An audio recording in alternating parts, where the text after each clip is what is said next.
Ready? Got it on? We're going if you're ready. So check this out. So this is a technique I developed a while ago. I realized that I could actually grow the streptomycin layer and like the facultative layer all the way through an entire media, like down to the bottom. And what I did was I ended up growing I was producing, I turned like about 4 million pounds of wood chips into compost in about 2 weeks.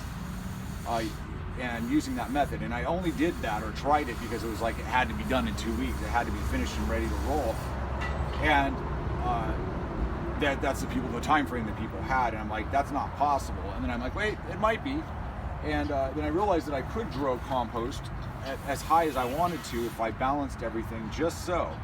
And then what happens, instead of having just a thin layer of streptomycin in it, is that you actually have an entire hill as big as you want, and it sets up these wonderful relationships where the organisms are all able to do processes that normally happen separately all at the same time. And so I use that technique to create a product called Terpker, which is basically an extraction of phytohormones from organic matter. And so there's a wide variety of different compounds, and it's a multi-stage process to produce it. But look at that. There's nothing that has that sort of a count on it in the market anywhere of that much biology. There's nothing you can buy that will do that. And these are all spores, by the way. So that's literally, I've never seen anything close to it. And cell count, our numbers show or speak for themselves. Anyone that is credible that has done our tests.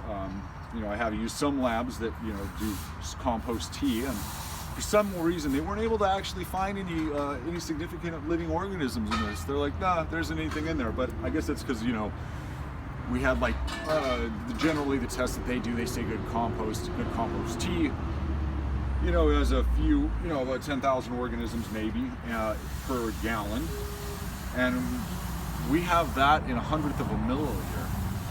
So say that we have literally cell counts that are 1 million times some of our competitors is not actually an exaggeration.